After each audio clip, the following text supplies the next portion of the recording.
세 번째 영상입니다. 자, 100쪽에 지방재정 효율성과 책임성이라고 되어 있는데요. 당연히 돈은 효율적으로 써야 되는 거고요. 자, 돈을 어디에다가 썼는지에 대해서 책임을 져야 된다는 얘기가 굉장히 중요합니다. 자, 100쪽에 1, 2, 3, 4번이 있는데요. 표 안에 그 왼쪽에 보면 유형 1, 2, 3, 4번 정도만 보시면 됩니다. 자, 효율성이 문제가 되는 원인이 뭐냐? 1번, 정부 실패라고 하는 것들이 있습니다. 자, 우리 정부 실패라는 단어가 워낙 이게 추상적인 단어긴 한데, 정부가 이제 일을 잘못해서 돈을 좀 잘못 썼다는 개념으로 보셔도 돼요. 자, 그래서 이제 이게 효율성에 문제가 된다라고 하는 게 있고요. 두 번째, 정치적 권력의 문제입니다. 자, 이거는 이제 돈을 A에 쓸 건지 B에 쓸 건지 C에 쓸 건지에 대한 나름대로의 정치적 갈등, 타협 같은 것들이 있어요. 자, 그러다 보면은 효율성이 다소 떨어질 수도 있다라고 보는 입장들이고요. 3번, 의존재원 중심이라고 되어 있습니다. 이건 이제 지방 기준으로 봤을 때 중앙정부에서 지방자치단체에 돈을 주지 않으면 이게 굉장히 하기가 참 애매하다, 이런 것들도 있고요. 자, 그리고 중앙부처에서 원래 의도한 목표대로 이제 돈을 써야 되는데, 지방자치단체에서 그 의도와는 좀 다르게 돈을 쓰는 경우들이 있어요. 자, 이것을 의존재원 중심이라고 얘기를 합니다. 자, 네 번째가 이제 중앙 각 부처의 보조사업 확대인데, 이게 이제 지방자치단체는 그냥 중앙정부에서 주는 돈을 가지고 일만 해라, 우리가 시키는 대로 해, 그러면은 할 수밖에 없는 것들이 참 많아요. 자, 그러면 이제 지방자치단체 입장에서는 우리는 우리 마음대로 할 수 있는 것도 없고 그냥 중앙에서 하라는 대로만 해야 되는 거냐? 그냥 중앙정부 입장에서는 전국에 똑같이 통일된 서비스를 제공하려고 하면 또 그 나름대로는 어쩔 수 없다라는 입장들이거든요. 자, 이렇게 지방재정에 관련된 효율성 문제가 여러 가지 쟁점들이 있는데, 이 책에는 지금 이 네 개가 다 구분이 되어 있는데요. 이게 어느 정도는 뒤섞여 있어요. 그렇게 보시는 게 현실적입니다. 자, 101쪽에 세제라고 되어 있는 얘기가 있어요. 자, 지방재정의 세입, 들어오는 돈과 세출, 나가는 돈의 구성에서 문제가 있다라고 합니다. 자, 지방재정에서 자체재원, 지방자치단체 안에서 해결할 수 있는 그런 기능, 가격 기능이 충분하지가 않다. 자, 중앙정부로부터 재원을 받는 입장이기 때문에 비효율성 문제가 있다라고 할 수 있습니다. 자, 방금 말씀드린 거요. 강의자료에는 강의자료 2번을 얘기하는 겁니다. 중앙정부의 재정지원이 커지면 커질수록 비효율성 문제. 여기서 말하는 비효율성은 지방자치단체가 비효율적인 예산 문제를 겪을 수 있다는 겁니다. 다시 말씀드리지만 압도적으로 돈이 중앙정부가 많아요. 제가 볼 때는 우리 서울특별시라든가 경기도, 그리고 이제 부산광역시 정도를 제외하고는 압도적으로 이 중앙정부의 재정이 많아요. 그러다 보니까 돈은 중앙정부에서 줄 테니 실제 집행은 지방자치단체에서 했으면 좋겠다의 우리가 이제 이원적 구조라고 얘기를 하는데, 이제 지방자치단체 입장에서는 이제 돈을 받고 돈을 이제 중앙부처가 원하는 그 목적에 맞게끔 돈을 집행을 해야 되는데, 이게 이제 집행하다 보면은 잘 안 되는 경우들도 있고요. 뜻하지 않게 이 원래 목표와 좀 다르게 쓰이는 경우들도 있고, 또는 돈을 제대로 쓰지도 못하는 경우들이 있어요. 예를 들어서 1억을 써야 되는데 1억을 다 못 썼다, 이렇게 되는 경우들도 있거든요. 그렇기 때문에 이 비효율성 문제가 지방자치단체 수준에서 발생할 수 있다고 보는 겁니다. 자, 그런데 이게 문제는 이 주민들 입장에서는 이걸 구분할 이유가 별로 없고요. 중앙정부의 돈인지 지방자치단체의 돈인지 그거를 구분해서 주민 개인이 얻을 수 있는 이득이 별로 없어요. 그냥 정부가 전부 포괄해서 정부가 돈을 주느냐 안 주느냐, 돈을 제대로 쓰느냐 안 쓰느냐가 이게 눈에 보이는 거지, 이거를 이제 중앙이냐 지방이냐를 구별해서 중앙에 잘했냐 지방에 잘했냐, 이거를 따질 이유가 별로 없어요.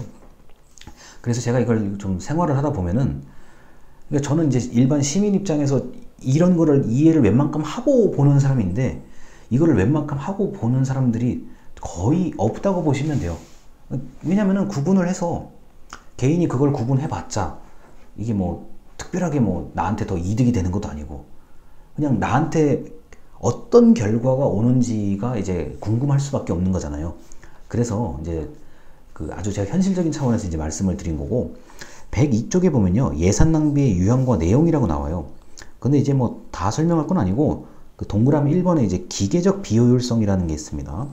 자, 이거는 이제 그 이제 과다하게 뭐 비용을 좀 산정하는 경우, 계획을 세우는 경우죠. 원래 100만 원 들 건데 한 200만 원, 300만 원 든다고 하는 경우들이고 이제 최소 비용을 적용하지 않고 그냥 돈을 좀 과하게 쓰는 경우들을 얘기하는 거고요.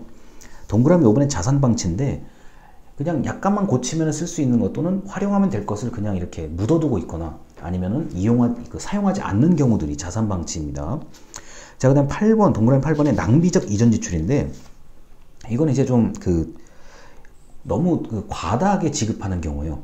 아까 이제 기계적 비효율하고는 좀 다른 얘기가 이 낭비적 이전 지출은 돈을 굳이 뭐 그렇게까지 많이 줄 필요가 없는데 뭐 10,000원 줘도 될 것을 뭐 50,000원 준다든가 50,000원 줘도 되는데 뭐 100,000원 준다든가 이게 과다 지급의 경향이 있습니다.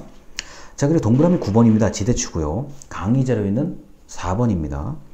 자, 지대추구는 자, 독점 또는 이익 획득 과정에서 낭비되는 모든 것을 지대추구라고 하는데 이제 책에서는 이제 로비 비용 같은 걸 얘기를 해요. 자, 내가 상대방에게 뭔가 좀 잘 보이기 위해서 또는 나의 목적을 달성하기 위해서 아무래도 로비를 하다 보면 돈을 많이 쓴단 말이에요. 그게 뭐가 됐든 간에요. 자, 내가 상대방을 위해서 돈을 쓴 것을 자, 서비스의 가격에다가 어떻게든지 포함을 시키려고 해요.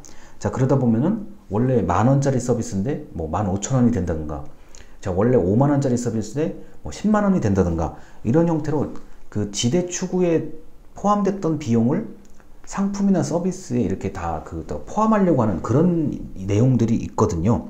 이걸 이제 지대 추구라고 하는데 이 지대 추구의 최대의 어려움은 이걸 눈으로 볼 수가 없고 확인할 수가 없고 그 당사자들끼리만 아는 거지 이걸 제3자가 뭐 우리가 경찰이나 검찰처럼 뭐 조사할 수 있는 것도 아니고요. 그래서 지대 추구가 아주 은밀하게 이루어지고 있다는 것을 알 수가 없다는 점이죠. 자, 그래서 그 많은 이제 그 행정학 그리고 경제학 하시는 분들이 지대 추구에 관련된 그 연구를 많이 하시는데 이게 또렷하게 딱 눈에 들어오는 게 아니라 가지고 좀 어려운 부분이 있습니다. 자, 103쪽의 두 번째 문단입니다. 예산 낭비에 대한 접근은 3E로 표현된다. 자, 경제성을 기준으로 하고 능률성을 기준으로 하고 효과성을 기준으로 한다라고 되어 있습니다. 자, 이 능률성과 효과성에 대해서는 어느 정도 아실 거라고 보고요. 자, 이 경제성 같은 경우는 좀 장기적 시각을 고려한 겁니다. 이게 과연 이걸 지금 했을 때 몇 년 뒤에 뭐 3년 뒤에 5년 뒤에 이게 어느 정도 의미가 있을까? 이게 이제 경제성 개념이거든요.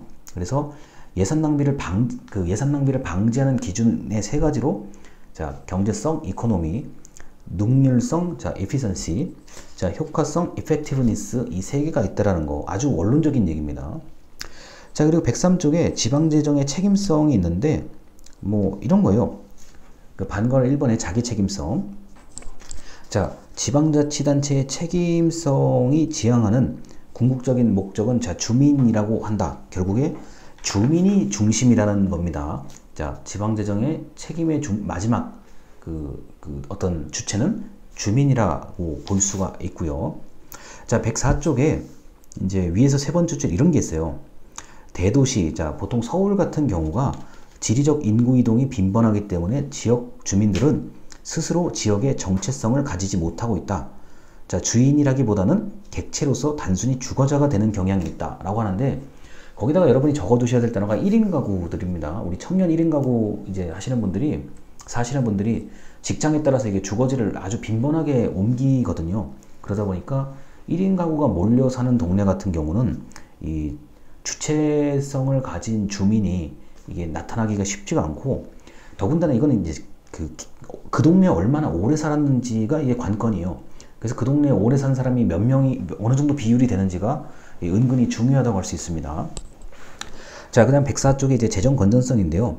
자, 재정 건전성이란, 자, 책임이란, 자, 재정 압박과 자, 파산, 낭비가 발생하지 않게 하는 것이다 라고 되어 있습니다. 자, 너무나 당연한 얘기죠. 최대한 낭비를 줄이는 게 맞는 거죠. 자, 그리고 105쪽에 이런 얘기가 나와요. 사회복지에 관련된 재원, 돈은, 자, 여러 사람의 돈을, 자, 주민들의 돈을 모아서 쓰는 거기는 한데, 그게 그 효과는 개인이 누리게 된다는 것, 그런 특성이 있습니다. 자, 제가 정부에다가 내는 세금은 저한테 쓰일 수도 있겠지만, 자, 다른 사람한테 쓰이는 경우들이 많을 것 같거든요. 지금 그 뜻을, 자, 105쪽에 위에서 첫 번째 줄부터 전유되는 특성이 있다라고 하는데, 사적으로 적용되는 특성이 있다, 이렇게 이해를 하시면 되겠습니다. 자, 그리고 이제 투명성과 신뢰성, 105쪽의 중간 문단입니다. 자, 재정사업에서 투명성과 신뢰성은 전문가의 책임과 밀접하게 연결되어 있다. 자, 재정사업은 그 분야마다 독특한 전문 용어와 전문 지식이 전제되어 있다. 자, 이게 일반 주민들이 가장 이해하기 어려운 부분입니다. 일단 단어의 뜻을 모르니까 이거를 어떻게 얘기를 하기도 뭐하고, 지적할 수도 없고, 비판할 수도 없고, 이런 것들이 있기 때문에 이 전문가, 이제 흔히 말하는 이 재정에 관련된 전문가들이 이거를 대신 이제 살펴보고 견제하고 비판하는 것들입니다. 자, 105쪽의 아래서 세 번째 줄이요. 자, 당연히 지출을 억제한다. 소모성 경비, 그냥 낭비하는 그런 경비를 최소한으로 관리해야 된다. 이거 너무나 당연한 합리성에 관련된 얘기입니다. 이게 너무 뻔한 얘기인 것 같은데, 사실은 우리 지역사회, 여러분이 살고 있는 동네에서 이게 벌써 이미 다 암암리에 다 예산이 다 쓰이고 있거든요. 너무나 당연하게 우리가 걸어다니고 앉아서 쉬고 좀 여가 생활을 즐길 수 있는 이런 곳에 정부의 예산이 이미 다 들어가 있는 상태라 가지고 이게 너무 당연한 거다 보니까 이해를 하기가 어려울 수도 있어요. 자, 이제 110쪽입니다. 위에서 세 번째 줄이요. 자, 재정 낭비의 비효율성이 이제 가장 크게 나타나는 것들은 이제 아주 대규모 사업, 지금 책에서는 경전철 사업 같은 걸 얘기하고 있는데, 자, 이것은 110쪽의 위에서 네 번째 줄입니다. 다양한 정치 경제적 관계에서 재정의 효율성과 책임에 관계없이 대규모 재정 투자 지출이 진행되는 경우도 있다. 자, 어떤 특정한 공약 그리고 정치적인 목적을 가지고, 자, 이거 얼마가 들든지 난 반드시 하겠다. 특히 정치적인 이유에서 반드시 우리 지역이 이걸 하겠다라고 한다면 할 수 있습니다. 우리나라는 할 수가 있고요. 예산 규모에 관계없이 지역사회에 어떤 사업을 하거나 투자하는 경우는 그렇게 하게 돼 있는데, 이게 이제 잘 되면 장기적으로 잘 되는 경우들도 있어요. 반드시 실패한다는 건 아닙니다. 장기적으로 잘 되면 진짜 좋은 건데, 이게 이제 누가 봐도 이거는 좀 왜 거기에 돈을 썼을까, 이런 이제 얘기가 나오기 시작하면 정치를 하시는 분들이 이거를 법적 책임 지는 것도 아니고, 경제적인 책임은 이미 누구한테 이래라 저래라 할 수 있는 것도 아니고, 그래서 결국은 이제 예산 낭비로 이어지는 그런 일들도 있습니다. 자, 이렇게 해서 110조까지 우리가 예산에 관련된 효율성과 책임성, 지방의 공공서비스에 관련된 이야기를 모두 마치겠습니다. 들어주셔서 감사합니다.